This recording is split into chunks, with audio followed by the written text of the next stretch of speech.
Hello everyone, मैं मिथुन सिंह स्वागत करता हूं आप सभी का। आशा करता हूं आप सभी बहुत अच्छे होंगे। झारखंड पुलिस, झारखंड में कक्षपाल, उत्पाद सिपाही की भर्ती कैसे होगी, इसकी नियमावली को तैयार कर दिया गया है हेमंत सोरेन की सरकार के द्वारा। इस नियमावली में क्या क्या बदलाव हुए हैं, किन किन बदलावों से जाकर के गुजरेगी, इसके बारे में सब कुछ जानकारी आपको यहाँ पर मैं देने के लिए तैयार हूँ। आप लोगों से रिक्वेस्ट है, आप जहाँ से भी देख रहे हैं नीचे अपने डिस्ट्रिक्ट का नाम जरूर लिख दीजिएगा, ठीक है, ताकि मैं जान सकूं कि आप कहाँ कहाँ से इस वीडियो को देख रहे हैं। क्या क्या बदलाव हुआ है इसके बारे में हम लोग बात करेंगे। Age limit, eligibility, syllabus, physical test, each and everything आपको इस वीडियो में जानकारी में पूरी दे दूंगा। एक एक करके सभी चीज़ों को हम लोग देखेंगे। उससे पहले एक और इन्फॉर्मेशन अभी तुरंत आई है कि जो बीएड करना चाहते हैं ना, उनके लिए खबर आई हुई है कि बीएड का जो डेट है वो बढ़ा दिया गया है। बीएड एमएड का डेट 20 अप्रैल तक कर दिया गया है। तो जो लोग बीएड एंट्रेंस का एग्जाम देना चाहते हैं वो दे सकते हैं। 20 अप्रैल तक जो है, 20 अप्रैल आप इसे समझ लीजिए, मैं लिख देता हूँ 20 अप्रैल 2025 तक, ठीक है। इस शॉर्ट में मैंने लिखा है, ऐसा मत सोचना कि मुझे अप्रैल की स्पेलिंग नहीं आती है, ठीक है, अप्रैल। अब मैं आपको बता देता हूँ ये जो नियमावली है, यहाँ से आप देख पाएंगे। देखिए किस किस के लिए नियमावली जो है बदलेगी, ठीक है ना। यहाँ से देख लीजिए, पुलिस, कक्षपाल, सिपाही, ठीक है। उत्पाद सिपाही की जो है संयुक्त भर्ती नियमावली तैयार कर दी गई है, ठीक है जी। नाम इसका जो है 2025 कहलाया जाएगा। ये पूरे झारखंड में होगा, ठीक है। परिभाषा नहीं, सीधे सीधे मुद्दे पे आते हैं। नियुक्ति के पद जो होंगे यहाँ से आप देख लीजिए, पुलिस जिला इकाई पुलिस झारखंड राज्य के लिए जो है वो ग्रेड पे 5200 से 2020 रुपए तक होगा। सबका ग्रेड पे एक ही है, सबका ग्रेड पे सेम है, ठीक है जी, सबका ग्रेड पे सेम ही है। और अब आगे देख लीजिए, पुलिस का मतलब क्या है। झारखंड पुलिस के अधीन राज्य के विभिन्न जिलों में जो स्वीकृत पुलिस पद हैं उसके लिए ये कहा जा रहा है। कक्षपाल का क्या मतलब है, कक्षपाल का जो पद होगा वो राज्य स्तरीय पद होगा, ठीक है। समय समय पर जो रोस्टर है, आरक्षण रोस्टर का रोस्टर वो पालन किया जाएगा, ठीक है जी। आगे देख लीजिए, सिपाही के लिए जो है ये पद भी जो है राज्य स्तरीय ही होगा, ठीक है, जिला स्तरीय ये नहीं होगा। अब बात करते हैं उत्पाद सिपाही की, तो इसका भी जो स्तर होगा वो राज्य स्तरीय होगा। अगर आप देखेंगे तो सिर्फ और सिर्फ जो पुलिस है, झारखंड पुलिस है, उसका जो है जिला स्तर पर ये काम होगा, ठीक है जी। पूरी बात आपको समझ में आ गई। अब आगे देखिए क्या है। अब आगे जो है कक्षपाल वगैरह का इन्होंने बता रखा है, नियमावली के बारे में ये बता रहे हैं, ठीक है, ऐसे देखने की जरूरत नहीं है। अब यहां से देख लीजिए, आरक्षित और अनारक्षित सीटों का 33% का पद महिलाओं के लिए जो है रखा जाएगा, ठीक है, कर्णांकित रहने वाला है। आगे देखिए, गृह रक्षक के लिए और भी जो बातें हैं, राज्य सरकार के द्वारा समय समय पर जो होगा उसके अंतर्गत जो खिलाड़ी हैं उनको आरक्षण का लाभ दिया जाएगा। बहुत अच्छी बात है। गृह रक्षक की बात करें तो यहाँ पे बता दिया गया है कि गृह रक्षक प्रशिक्षित जवानों के लिए संपूर्ण रिक्ति का 50% अंक जो है सुरक्षित रहेगा, यानी कि उनको जो है यहाँ पर प्रमोशन के तौर पर भरा जाएगा, ठीक है जी। आगे बढ़ते हैं। झारखंड अंतर्गत वर्तमान में अनुबंध पर कार्यरत सहायक पुलिस को यहां पर जो है 10% 36 आरक्षण का लाभ मिलेगा, ठीक है जी, ये बात हो गई। अब देखिए यहाँ पे बताया गया है कि class obtain in degree of diploma of the Raksha Shakti University, यहां से अगर आपने काम किया है तो इसके लिए आपको एडिशनल नंबर मिलेगा, ठीक है। डिस्टिंक्शन से अगर आप पास किए तो 10 नंबर, फर्स्ट क्लास से पास किए तो 8 नंबर, सेकंड क्लास से पास किए तो 6, और अगर सिर्फ पास किया है आपने तो 4 नंबर आपको मिलेगा। कक्षपाल के लिए देखिए बताया गया है कि भर्ती में राज्य सरकार के द्वारा जो आरक्षण रोस्टर है उसका अनुपालन किया जाएगा। कहां पर क्या होगा। और अगर मैं बात करूं गृह रक्षक की, तो यहां पर 25% जो पद हैं वो सुरक्षित रहेंगे। किसके लिए, गृह रक्षक प्रशिक्षित जवानों के लिए। भूतपूर्व सैनिकों को भी लाभ मिलेगा, तो ये बात है, ठीक है। सिपाही के लिए भी जो है आरक्षण रोस्टर का पालन किया जाएगा।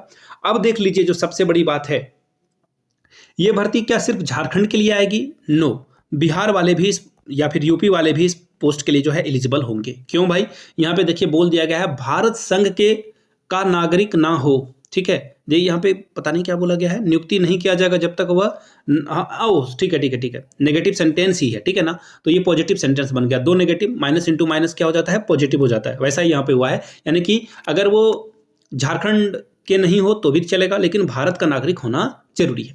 उम्र सीमा की बात करते हैं। अगर आप जनरल से आते हैं, ईडब्ल्यूएस से आते हैं, तो न्यूनतम जो उम्र सीमा है आपकी 18 और 25 साल तक आप फॉर्म को भर पाएंगे। अगर आप ओबीसी से आते हैं तो 27 साल तक फॉर्म भर पाएंगे। अगर सामान्य और पिछड़ा वर्ग से आते हैं, आर्थिक रूप से कमजोर हैं, तो इसके लिए जो है यहाँ पर आपका महिला के लिए वो न्यूनतम 1 साल बढ़ा दिया गया, 28 साल तक आप फॉर्म को भर सकते हैं। अगर आप अनुसूचित जाति जनजाति से आते हैं तो 30 साल तक आप फॉर्म को भर पाएंगे, ठीक है। आयु की गणना जो है 1 अगस्त के अनुसार जो है किया जाएगा। न्यूनतम योग्यता मैट्रिक पास होगा, ठीक है, यानी कि 10th पास होगा। अब देखिए फिजिकल के बारे में बात करें तो यहाँ पे बोला गया है जो ऊंचाई है, हाइट है, सामान्य, पिछड़ा वर्ग, अति पिछड़ा वर्ग और ईडब्ल्यूएस के लिए 160 सेंटीमीटर और सीना आपका 81 सेंटीमीटर फुलाकर होना चाहिए। आगे देखिए अनुसूचित जाति जनजाति के लिए 155 सेंटीमीटर हाइट और 79 जो है वो होना चाहिए। महिलाओं के लिए जो है सीना वाला जो क्राइटेरिया है वो नहीं है, हाइट सिर्फ है 148, ठीक है जी। आगे देखिए शारीरिक रूप से असक्त या फिर विकृत अभ्यर्थी नियुक्ति के पात्र नहीं होंगे, यानी कि जिनकी शारीरिक बनावट ठीक नहीं है वो यहाँ पे एलिजिबल नहीं होंगे। शारीरिक दक्षता परीक्षा महिलाओं के लिए देखिए 1 मील की दौड़ होगी, यानी कि 1600 मीटर दौड़ा जाएगा, 6 मिनट में आपको ये पास करना होगा। महिलाओं के लिए 1600 मीटर जो है 10 मिनट में आपको पार करना होगा, ठीक है। दौड़ के लिए जो है चिप का इस्तेमाल किया जाएगा, जिससे आप जो है पता कर पाएंगे, ट्रैक कर पाएगा आपको कि ये क्या आप कर रहे हो, ठीक है। इसको ध्यान में रखिएगा, बायोमेट्रिक वगैरह सब कुछ होगा।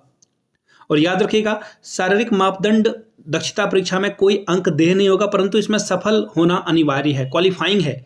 आप अगर शारीरिक में जो है दक्षता परीक्षा में अगर आप शामिल नहीं होते हैं तो आप डिस्क्वालीफाई हो जाएंगे, ऑब्वियस सी बात है, ठीक है।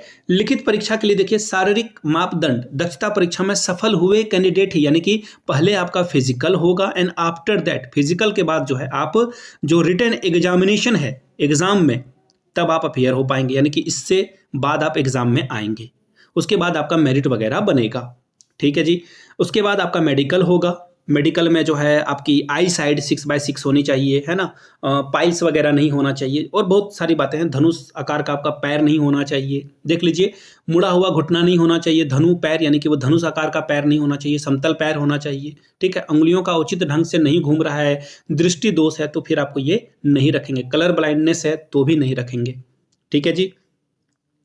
और याद रखिएगा अगर आपका सिलेक्शन हो जाता है तो फिर मान लेते हैं कि नहीं हुआ तो आप जो है अपने मेडिकल को अगर चैलेंज करना चाहते हैं तो आपको रिम्स में जो है आना होगा, वहीं पे आपका जो है सब कुछ होगा, ठीक है जी। परीक्षा शुल्क जो है अभ्यर्थियों को जैसा आयोग करेगा वैसा फी अदा करना होगा। हालांकि अभी 100 रुपये में ही फॉर्म भराता है, ठीक है। अब आगे देखिए ये बढ़ेगा 50 रुपये में, दूसरे के लिए 50, जनरल के लिए 100 रुपये का फी रखा गया है, ठीक है जी। घोषणा पत्र जो है समय समय पर ये आयोजित होगा। अब देख लेते हैं सिलेबस बारे में इन्होंने बताया क्या। तो देखिए नियुक्ति प्रक्रिया के लिए आपको 3 चरण से गुजरना होगा। पहला फिजिकल, फिर आपका लिखित और फिर आपका मेडिकल, यानी कि पहले फिजिकल होगा, फिर आपका एग्जाम होगा, फिर आपका जो है इसके बाद एग्जाम के बाद आप जो है मेडिकल में जाएंगे, मेडिकल आपका किया जाएगा, ठीक है जी। इसके बाद आपका सिलेक्शन हो जाएगा, मेरिट बनेगा फिर, ठीक।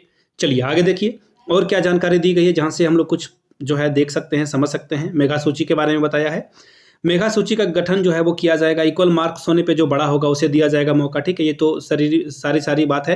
इन्होंने बता रखा कि किसी भी तरह का जो है सेकेंड लिस्ट जारी नहीं किया जाएगा, ठीक है। वेटिंग लिस्ट नहीं जारी होगा, पहले होता था अब नहीं होगा, वो केस अभी भी चल रहा है, ठीक है। तो इन्होंने स्पष्ट बता दिया, ये अच्छी बात है, ये अच्छी बात है, इन्होंने बता रखा है। बाकी अगर आपने वीडियो यहाँ तक देख लिया तो एक बार ना नीचे कमेंट करके #जय हिंद जरूर लिखिएगा ताकि मुझे पता चल सके वीडियो आपने पूरी देख ली है। वीडियो को यहाँ तक देखने के लिए आप सभी का बहुत बहुत शुक्रिया। Have a good day.